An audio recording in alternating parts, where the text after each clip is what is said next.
Good afternoon, everyone, and thank you for joining us on the news briefing. It's Wednesday, June 17th.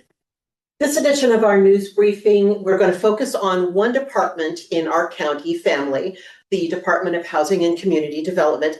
This department works on some of the most challenging issues facing the county and its residents. So we're going to talk about those challenges today. We're also going to talk about successes and how this department touches the lives of really every resident in the county of Monterey. So we're going to start with an overview, and for that, we are joined by our Director of Housing and Community Development, Craig Spencer. Thanks for being here today on the news briefing. Yeah. So I wonder if you could start us off with the role of your department. So we do land use planning, building, and housing. Those are kind of the three main parts of our operations. We have the general plan and the way in which we're building our environment with open space and development. Then we have the building safety side, where we do review and inspection of the actual physical construction to make sure it's safe and healthy for people to inhabit. And then we have our housing programs, which are a lot of grant-related programs, but also our inclusionary housing ordinance, where we keep lists so that people can get qualified when housing becomes available for very low, moderate income housing. We qualify people for that list. We contact them when something becomes available. But we also operate a number of grant fund programs through that, where we provide money to needed community services like Meals on Wheels and Eden Housing, Echo Housing, housing consulting kind of related. So there's really a lot there, and more that might meet the eye to the average person. How do all those services and divisions and bureaus and staff meet the needs of people on a regular basis? Well, so we have the two large industries, agriculture and tourism. It's where a majority of the people live here. But then we have all the people who work there housed in communities. And we have what we've come to enjoy, open space and the environment we live in, our fantastic coastline, our mountains and our valleys. So our role is to accommodate and plan for development and growth, but preserve those things that are important to our communities to preserve. So we do that through things like general plans, zoning, and then sometimes it's been a long time since some large safety event has happened. Like 1906 earthquakes and fires in San Francisco, where people call for building safety regulations. But they're there to protect people in those events and for those. We don't want to be in a house where you're falling through the floor or falling over a ledge doesn't have a banister or something like that. So it's really there to protect people, health and safety, where they live, where they work, and protect the environment around them, and promote what we want to promote here in terms of neighborhood character. Then, of course, to take care of our more vulnerable population through our housing programs. And that's a perfect entree into the responsibilities of the department, because most people think, well, I have a job description, but your department actually has responsibilities that it has to fulfill. Yeah. So we have more regulations than I think most people would prefer, but again, they're there for reasons. And we do our best to work with navigators.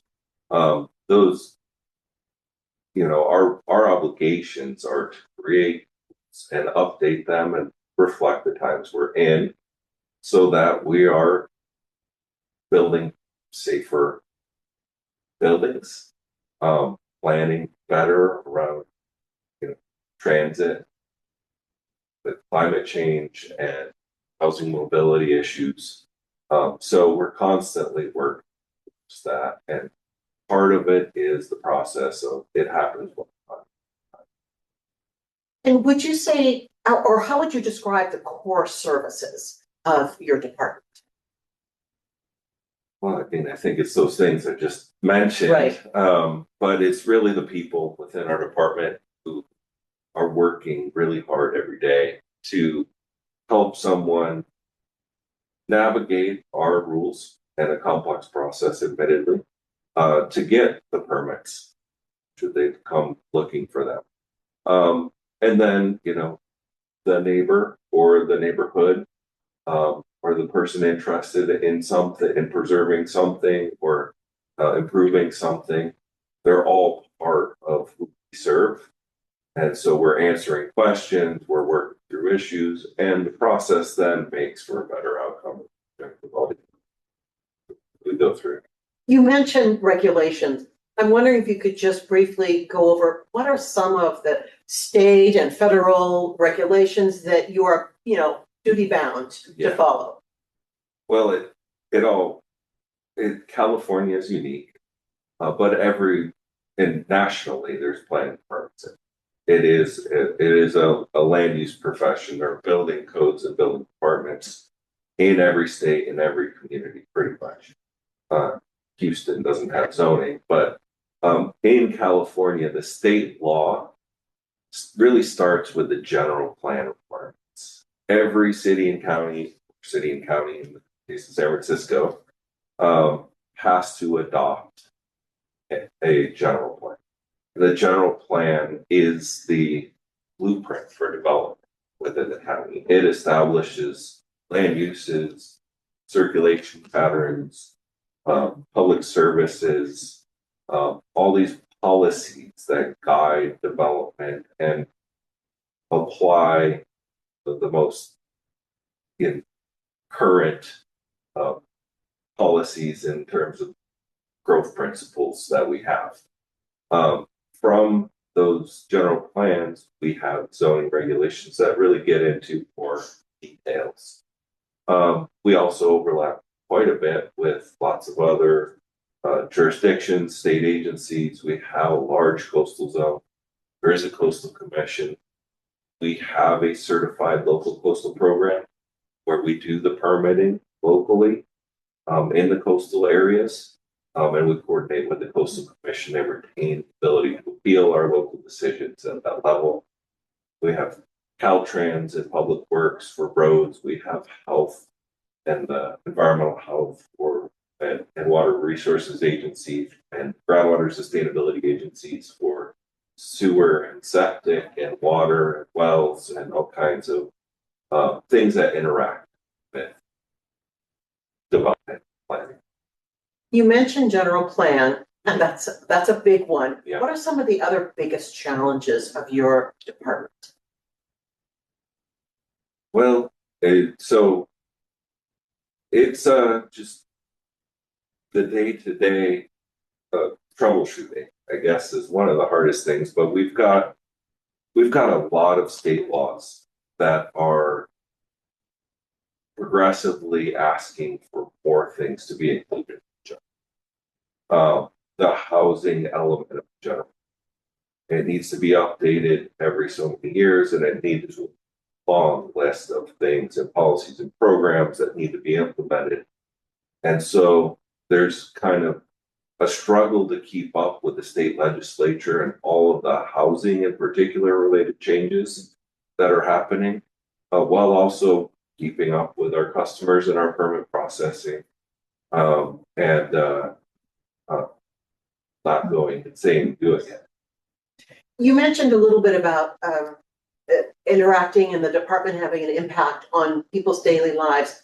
What are some aspects of HCD that people might not realize that do impact their lives really every day? Yeah, so I mean, you don't hear much about us on a regular basis until someone it wants to do something near you, until it's on your doorstep. You often aren't paying that much attention. Once it's on your doorstep, it becomes important. It could be you're actually wanting to build your own doorstep, and we are the people that you need to come to get that permission to do that and get your contractor work. It could be that your neighbor or within your neighborhood something large is happening, and you're concerned about it, that's also, we're also the people you come to and talk to and write letters to. And we provide that information to the decision makers. We do read them. We do work with architects and designers to try and make projects better and address issues as they come. So we, again, project by project, it happens that it's not a mistake why Big Sur looks the way it looks. Or why, when you drive down 101, you see the row crops in Salinas Valley that supports our largest industry. There are rules and land use patterns in place that are intentionally designed because that's something that's important to us. If that changes, we change our rules. But for now, the jobs created by agriculture, all sections of it, not just the crops themselves, are built in from land use regulations. The visual beauty of Big Sur is part of our regulations. So we try and do this regionally, countywide, regionally, and then community area specific, working with the community, finding out what's important to them, developing visions and making them part of the rules, then get applied project by project in order to achieve that. Besides the regulations and the work, there are also accomplishments. And sometimes those accomplishments aren't as seen as the things that are controversial. What are some accomplishments that you'd really like to share with the community that your department is very pleased that it has done? So, we take seriously, the role we can play. We can't solve all of the housing issues overnight. But what we can do is really look at our systems, our rules and regulations, the way in which we operate, and try and get them to a place where we can start having decisions. So we're going to plan for a certain amount of housing. Hopefully that moves the needle a little bit on some of the housing affordability issues we have here.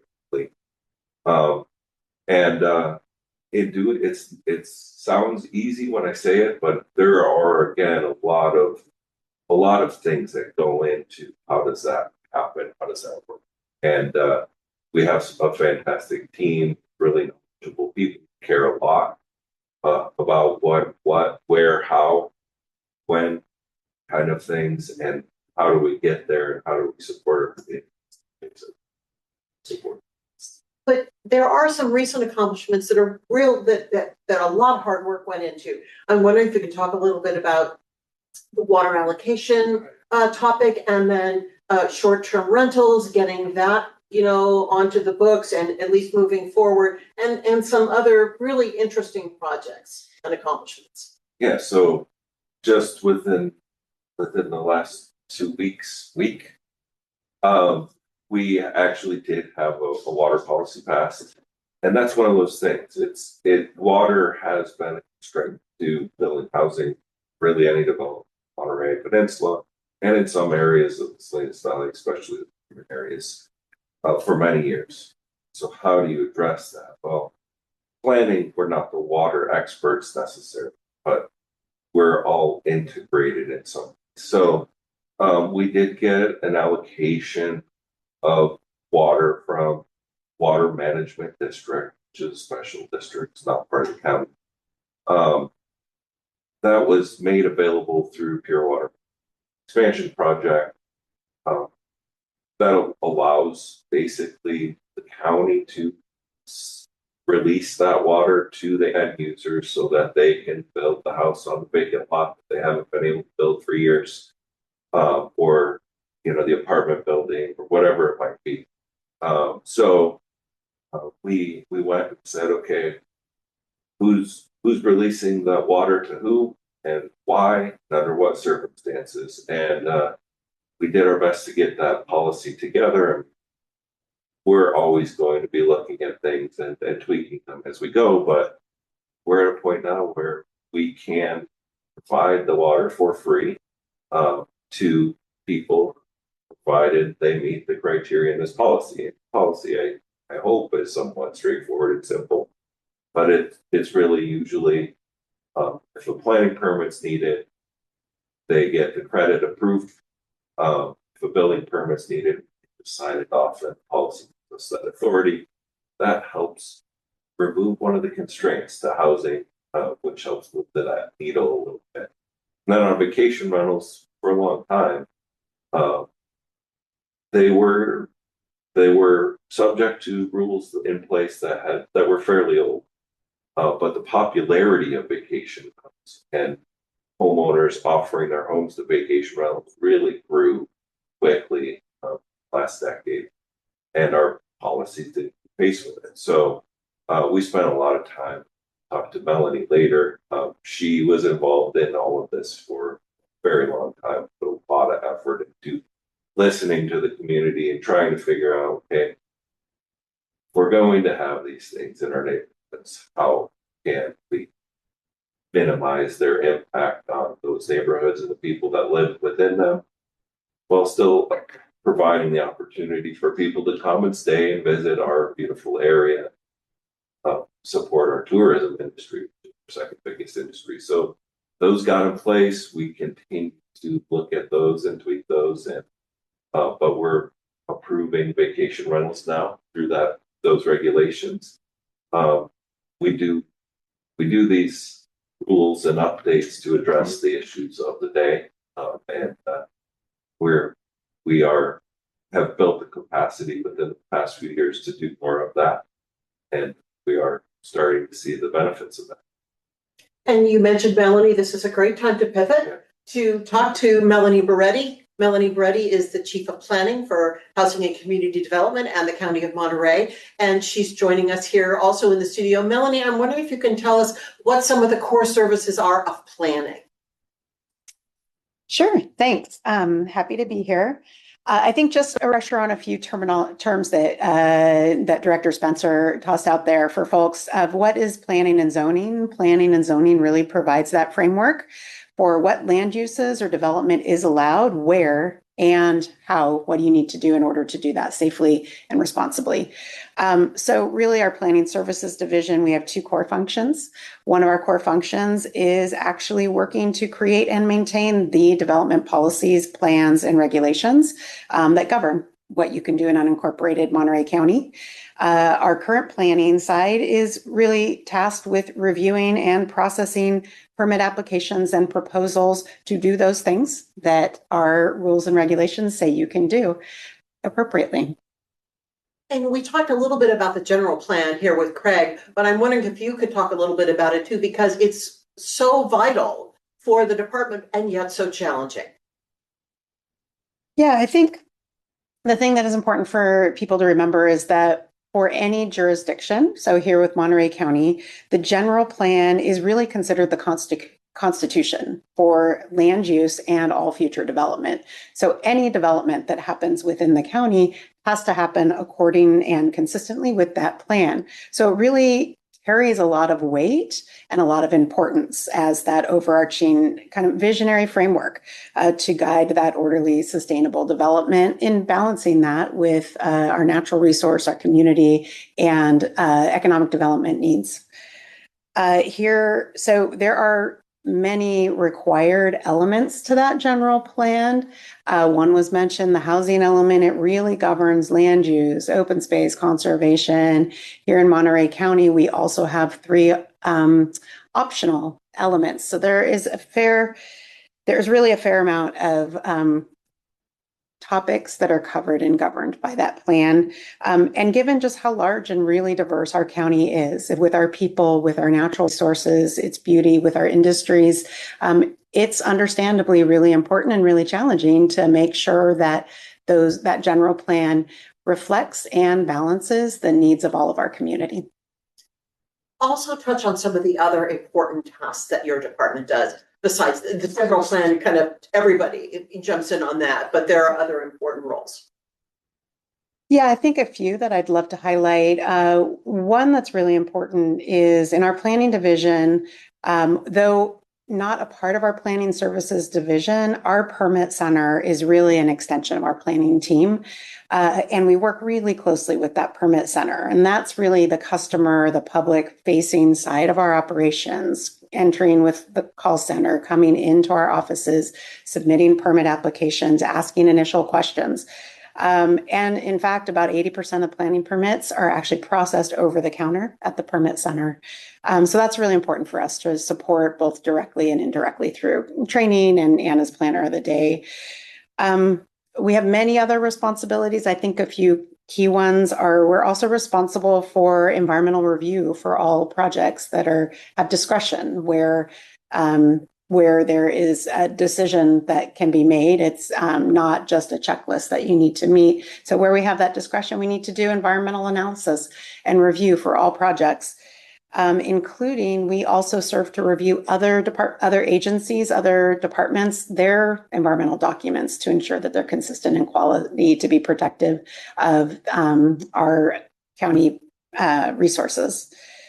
We also do a number of, so you see our team developing regulations and developing our plans, but also as soon as there's a new regulation in place, there is a lot of work that goes in on the back end that folks really don't see, that it really takes to coordinate and work internally as well as with the public for implementing those regulations, not to mention the numerous committees, commissions, for the public and decision-making bodies that we're also staffed to and we serve on. And the list goes on. Like the Planning Commission, which is one of the most visible of those. So what are some common misconceptions people have about planning and the work that you do? Sure. I think one of the key misconceptions or just perceptions of planning is that we are just a barrier to get to do what an individual wants to do on the property. And really, we like to and need to remind folks that if the project or the proposal requires coming through a discretionary review process, coming through planning and our team, that means that the policymakers wrote into our many layers of policies and regulations, the importance that there be proper analysis and that there be review for consistency. And that's what our team is really working hard on doing. So we are not trying to be a barrier. We are trying to serve our role to help facilitate individuals and applicants to do the projects and the development that they're wishing to do in a way that is really still achieving the intent and the goal of those policies and regulations. Yeah, please. Oh, I was going to say, and you get questions. One thing that you're never short of are questions. What are some of the most common questions that your staff gets? I think the main questions we get are, can I do this? And do I need a permit to do it? If they have the answers to that and they're getting a permit, then the most common is just, what's the status? What do I need to do next? And then what is your staff approach to they get a lot of questions, a lot of community members saying, I'm not sure I can do this, or do I need a permit? What's the staff approach to assisting residents? Yeah, our entire team really leads with making sure that we are hearing, we're listening, we're here to serve the public, whether the public is an applicant coming in our door, whether the public is a concerned neighbor or community member looking and providing input on a proposal, or whether it's just the public at large, of which we're developing these large countywide or community-specific plans and policies for. So we really lead with that. We also want to make sure that our processes are as clear and transparent as they can be to anyone that we're working with, to do the best we can to facilitate through our processes. Thank you so much, Melanie, for talking about planning. And now we want to talk about building. And for that, we have Josh Bowling. He is the Assistant Director of Housing and Community Development, and he's joining us by Zoom. Hi, Josh. Good morning. How are you doing today? We're great. Can you tell us a little bit about some of the core roles of building services? Yes, sure. So the core roles of development section of HCD is to enhance the quality of life for the community. So part of that includes our team reviewing building permit applications to make sure they conform to the California Building Code and the Monterey County Code, just to make sure they're safe structures, safe buildings for people to live in, enter, and conduct their business. Part of our other role is also to respond to code enforcement complaints where there may be some unpermitted activity that could be affecting the environment, making structures substandard or unsafe for the community to enjoy. So those are really our main functions. We process the permits and respond to code enforcement actions, such as noise complaints, for the public too. That way they have peace and quiet when they want to go to sleep. So at what point should a resident contact the building services department if they have a plan or a project that they want to do? I always recommend that they contact as soon as they have the idea, so they actually know how to plan their project. If they can make contact sooner than later, get their ideas, have their ideas in their head, be able to explain it to the planner or to the building permit side of the house. So then they get the regulations they need to make sure they're in the right location, the right heights, proper setbacks, out of protected vegetation. And if they can do that sooner than later, there'll be less hiccups along the line as they go through the process. So we asked the folks in planning what are their most common questions. So now I want to ask you for building, what are the most common questions that residents have of your services? Melanie stated it very well. It's really the same. What can I do without a permit, or what can I do on my property? And also, what is the status of my permit? Those are really the three questions that I receive the most. And building services plays a very important role after a disaster. And most recently, we saw you at work, we saw the staff at work after the Pajaro levee, but also after wildfires, you get involved. If you could tell us a little bit about that.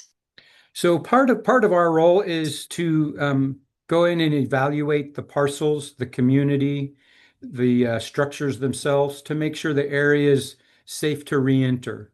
Is there safe water? Is there electric? Is the house safe on its foundation? Has there been water intrusion? And then, so just to make sure they can get back into the community, back into the residents, and then also to help them through any necessary permit processes, what may be necessary to restore that electric, the gas. Is there water intrusion and there's potentially mold within the residence? What's the processes to abate that and to really get them back into their community and their home as quickly but as safely as possible? And there's also safety issues not following a disaster. And that's where your building inspection comes in, and it plays a very important role in making sure housing is safe. So part of that, yes, part of that is when once you receive a building permit and you start to construct it according to the plans, the building inspectors themselves will go out and do those inspections to make sure the framing, the electrical, plumbing, mechanical, all of that is being done per code, that you're getting your insulation in your walls so your house is warm at night and cooler in the summer. So it is meeting those requirements from the state and from the county. And then also we respond to complaints of substandard living conditions for residents. It may be a tenant occupied or an apartment complex, condos, residents. And so we may receive complaints that somebody's living in a house with no water or electric, they don't have any heat, or maybe there's a rodent issue. So those are other safety issues for quality of life that we will go out and inspect as we receive complaints for those. And that brings me to a question about when should somebody call, because you described some situations that people may call and tell you what they've seen. It also creates kind of a sticky situation sometimes for your inspectors. So how do they handle some of these maybe controversial or delicate inquiries or concerns? So I do recommend people call sooner than later, right? A lot of people, I think, believe their neighbor called, somebody else called, but that may not have happened. So we've never received a complaint. So we may not know about a substandard issue. We may not know that someone's been in a house for a length of time without heat. We may not know that there's a property where someone's out cutting down protected trees. So the sooner or removing vegetation or grading. So the sooner we can receive a call and we can get an inspector out there to be able to stop that action, work with that customer to either one, bring their property back up into a safe condition, their residence, or work with them to get into the permit process for trees or vegetation, the sooner the better. And it's better for the person creating the violation because they may not know they're doing that. And it's safer for the community around them because that we're protecting what we need to protect. It can be difficult, but I think part of what a code enforcement or a building inspector needs to do is to be patient, listen to the customer's complaints, to the person on the property that why they did what they did. Listen to them, give them the time to vent, but then walk them back into the process of obtaining the proper permits and be available to guide them through the process and get them out the other side with a safe project as quickly as we can. Josh, thank you for walking us through this building and safety processes. We want to come back to Craig now for a couple of final questions, a couple of things we didn't touch on, and one of them is special events. A lot of people may not realize that that falls under your department, and especially things like Car Week, which is such a major event in our area. What would you like people to know about how special events are handled and, you know, how you look at permitting and the big picture of special events? Yeah, so a special event is not actually a permit to start with. That's a common misconception. Our department, Housing and Community Development, acts as the clearinghouse for the review of multiple county and state agencies when someone wants to hold a larger public event.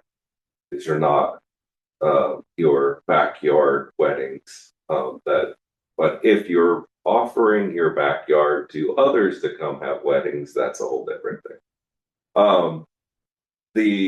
The larger events like a week, there are lots of things happening throughout it.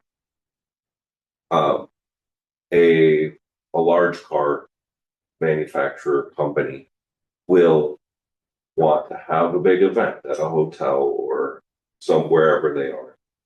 That often involves big tents, food services, drinks, parking, things like that during the event that's actually happening. So they will submit a questionnaire, essentially, an application, a permit with some basic information about what their event is, where they're holding. Our office then coordinates with environmental health, and the health department who's issuing the food vending permit. The sheriff's office, who may have concerns about the safety at the event, or some have to have some version of knowledge that an event's happening in case an emergency response is needed.